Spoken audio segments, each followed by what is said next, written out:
Numbers chapter 18. The Lord said to Aaron, your sons and your family are to bear the responsibility for offenses connected with the sanctuary.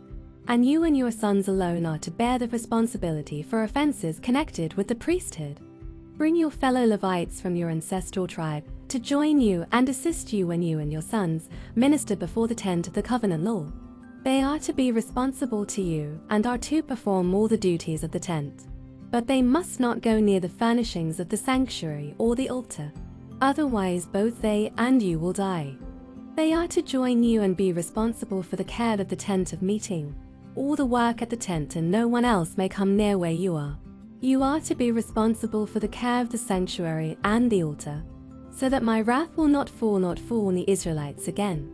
I myself have selected your fellow Levites from among the Israelites as a gift to you, dedicated to the Lord to do the work at the tent of meeting. But only you and your sons may serve as priests in connection with everything at the altar and inside the curtain. I am giving you the service of the priesthood as a gift. Anyone else who comes near the sanctuary is to be put to death. Then the Lord said to Aaron, I myself have put you in charge of the offerings presented to me. All the holy offerings the Israelites give me, I give to you and your sons as your portion, your perpetual share. You are to have the part of the most holy offerings that is kept from the fire, from all the gifts they bring me as most holy offerings, whether grain or sin or guilt offerings. That part belongs to you and your sons. Eat it as something most holy. Every male shall eat it. You must regard it as holy. This also is yours, whatever is set aside from the gifts of all the wave offerings of the Israelites. I give this to you and your sons and daughters as your perpetual share. Everyone in your household who is ceremonially clean may eat it. I give you all the finest olive oil and all the finest new wine and grain they give the Lord as the first fruits of their harvest. All the land's first fruits that they bring to the Lord will be yours. Everyone in your household who is ceremonially clean may eat it. Everything in Israel that is devoted to the Lord is yours. The first offspring of every womb, both human and animal, that is offered to the Lord is yours. But you must redeem every firstborn son, and every firstborn may love unclean animals. When they are a month old, you must redeem them at the redemption price set at 5 shekels of silver, according to the sanctuary shekel, which weighs 20 gerahs. But you must not redeem the firstborn of a cow, a sheep or a goat. They are holy. Splash their blood against the altar and burn their fat as a food offering, an aroma pleasing to the Lord. Their meat is to be yours, just as the breast of the wave offering and the right thigh are yours. Whatever is set aside from the holy offerings the Israelites present to the Lord I give to you and your sons and daughters as your perpetual share. It is an everlasting covenant of salt before the Lord for both you and your offspring. The Lord said to Aaron, you will have no inheritance in their land, nor will you have any share among them. I am your share and your inheritance among the Israelites. I give to the Levites all the tithes in Israel as their inheritance in return for the work they do while serving at the tent of meeting. From now on the Israelites must not go near the tent of meeting, or they will bear the consequences of their sin and will die. It is the Levites who are to do the work at the tent of meeting and bear the responsibility for any offenses they commit against it. This is a lasting ordinance for the generations to come. They will receive no inheritance among the Israelites. Instead, I give to the Levites as their inheritance the tithes that the Israelites present as an offering to the Lord. That is why I said concerning them, they will have no inheritance among the Israelites. The Lord said to Moses, speak to the Levites and say to them, when you receive from the Israelites the tithe I give you as your inheritance, you must present a tenth of that tithe as the Lord's offering. Your offering will be reckoned to you as grain from the threshing floor, or juice from the winnowpress. In this way you also will present an offering to the Lord from all the tithes you receive from the Israelites. From these tithes you must give the Lord's portion to Aaron the priest. You must present as the Lord's portion the best and holiest part of everything given to you. Say to the Levites when you present the best part, it will be reckoned to you as the product of the threshing floor or the winnowpress. You and your households may eat the rest of it anywhere, for it is your wages for your work at the tent of meeting. By presenting the best part of it, you will not be guilty in this matter. Then you will not defile the holy offerings of the Israelites, and you will not die. Numbers chapter 19. The Lord said to Moses and Aaron, this is a requirement of the law that the Lord has commanded. Tell the Israelites to bring you a red heifer without defect or blemish that has never been under a yoke. Give it to Eleazar the priest, and it is to be taken outside the camp and slaughtered in his presence. Then Eleazar the priest is to take some of its blood on his finger and sprinkle it 7 times toward the front of the tent of meeting. While he watches, the heifer is to be burned, its hide, flesh, blood and intestines. The priest is to take some cedar wood, hyssop and scarlet wool and throw them onto the burning heifer. After that, the priest must wash his clothes and bathe himself with water. He may then come into the camp, but he will be ceremonially unclean till evening.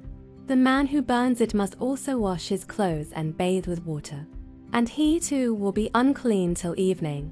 A man who is clean shall gather up the ashes of the heifer and put them in a ceremonially clean place outside the camp. They are to be kept by the Israelite community for use in the water of cleansing. It is for purification from sin. The man who gathers up the ashes of the heifer must also wash his clothes, and he too will be unclean till evening. This will be a lasting ordinance both for the Israelites and for the foreigners residing among them. Whoever touches a human corpse will be unclean for 7 days. They must purify themselves with the water on the 3rd day and on the 7th day. Then they will be clean. But if they do not purify themselves on the 3rd and 7th days, they will not be clean. If they fail to purify themselves after touching a human corpse, they defile the Lord's tabernacle. They must be cut off from Israel, because the water of cleansing has not been sprinkled on them. They are unclean, their uncleanness remains on them. This is the law that applies when a person is in a tent. Anyone who enters the tent, anyone who is in it will be unclean for 7 days.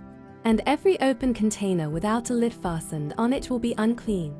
Anyone out in the open who touches someone who has been killed with a sword, or someone who has died a natural death, or anyone who touches a human bone or a grave, will be unclean for 7 days. For the unclean person, put some ashes from the burnt purification offering into a jar and pour fresh water over them. Then a man who is ceremonially clean is to take some hyssop, dip it in the water and sprinkle the tents and all the furnishings and the people who were there. He must also sprinkle anyone who has touched a human bone or a grave, or anyone who has been killed, or anyone who has died a natural death. The man who is clean is to sprinkle those who are unclean on the 3rd and 7th days. And on the 7th day he is to purify them. Those who are being cleansed must wash their clothes and bathe with water, and that evening they will be clean.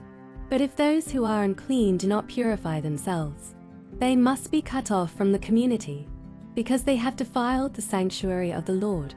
The water of cleansing has not been sprinkled on them, and they are unclean. This is a lasting ordinance for them. The man who sprinkles the water of cleansing must also wash his clothes, and anyone who touches the water of cleansing will be unclean till evening. Anything that an unclean person touches becomes unclean, and anyone who touches it becomes unclean till evening. Numbers chapter 20. In the 1st month the whole Israelite community arrived at the desert of Zin, and they stayed at Kadesh. There Miriam died and was buried. Now there was no water for the community, and the people gathered in opposition to Moses and Aaron.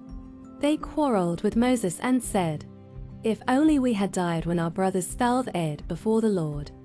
Why did you bring the Lord's community into this wilderness, that we and our livestock should die here?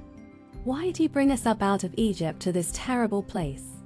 It has no grain or figs, grapevines or pomegranates, and there is no water to drink." Moses and Aaron went from the assembly to the entrance to the tent of meeting and fell face down, and the glory of the Lord appeared to them. The Lord said to Moses, "Take the staff, and you and your brother Aaron gather the assembly together. Speak to that rock before their eyes, and it will pour out its water. You will bring water out of the rock for the community, so they and their livestock can drink." So Moses took the staff from the Lord's presence, just as he commanded him, He and Aaron gathered the assembly together in front of the rock, and Moses said to them, "Listen, you rebels, must we bring you water out of this rock?" Then Moses raised his arm and struck the rock twice with his staff. Water gushed out, and the community and their livestock drank. But the Lord said to Moses and Aaron, "Because you did not trust in me enough to honor me as holy in the sight of the Israelites, you will not bring this community into the land I give them." These were the waters of Meribah, where the Israelites quarreled with the Lord and where he was proved holy among them. Moses sent messengers from Kadesh to the king of Edom, saying, "This is what your brother Israel says you know about all the hardships that have come on us. Our ancestors went down into Egypt, and we lived there many years. The Egyptians mistreated us and our ancestors. But when we cried out to the Lord, he heard our cry and sent an angel and brought us out of Egypt. Now we are here at Kadesh, a town on the edge of your territory. Please let us pass through your country. We will not go through any field or vineyard, or drink water from any well. We will travel along the king's highway and not turn to the right or to the left until we have passed through your territory." But Edom answered, "You may not pass through here. If you try, we will march out and attack you with the sword." The Israelites replied, "We will go along the main road, and if we or our livestock drink any of your water, we will pay for it. We only want to pass through on foot, nothing else." Again they answered, "You may not pass through." Then Edom came out against them with a large and powerful army. Since Edom refused to let them go through their territory, Israel turned away from them. The whole Israelite community set out from Kadesh and came to Mount Hor. At Mount Hor, near the border Edom, the Lord said to Moses and Aaron, "Aaron we gathered to his people. He will not enter the land I give the Israelites, because both of you rebelled against my command at the waters of Meribah. Get Aaron and his son Eleazar and take them up Mount Hor. Remove Aaron's garments and put them on his son Eleazar, for Aaron will be gathered to his people. He will die there." Moses did as the Lord commanded. They went up Mount Hor in the sight of the whole community. Moses removed Aaron's garments and put them on his son Eleazar, and Aaron died there on top of the mountain. Then Moses and Eleazar came down from the mountain, and when the whole community learned that Aaron had died, all the Israelites mourned for him 30 days. Mark chapter 7, verse 1 to 13. The Pharisees and some of the teachers of the law who had come from Jerusalem gathered around Jesus and saw some of his disciples eating food with hands that were defiled, that is, unwashed. The Pharisees and all the Jews do not eat unless they give their hands a ceremonial washing, holding to the tradition of the elders. When they come from the marketplace, they do not eat unless they wash, and they observe many other traditions, such as the washing of cups, pitchers, and kettles. So the Pharisees and teachers of the law asked Jesus, "Why don't your disciples live according to the tradition of the elders instead of eating their food with defiled hands?" He replied, "Isaiah was right when he prophesied about you hypocrites. As it is written, these people honor me with their lips, but their hearts are far from me. They worship me in vain. Their teachings are merely human rules. You have let go of the commands of God and are holding on to human traditions." And he continued, "You have a fine way of setting aside the commands of God in order to observe your own traditions. For Moses said, 'Honor your father and mother,' and anyone who curses their father or mother is to be put to death.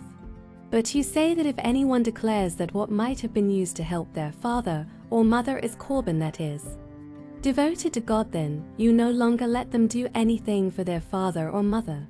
Thus you nullify the word of God by your tradition that you have handed down. And you do many things like that.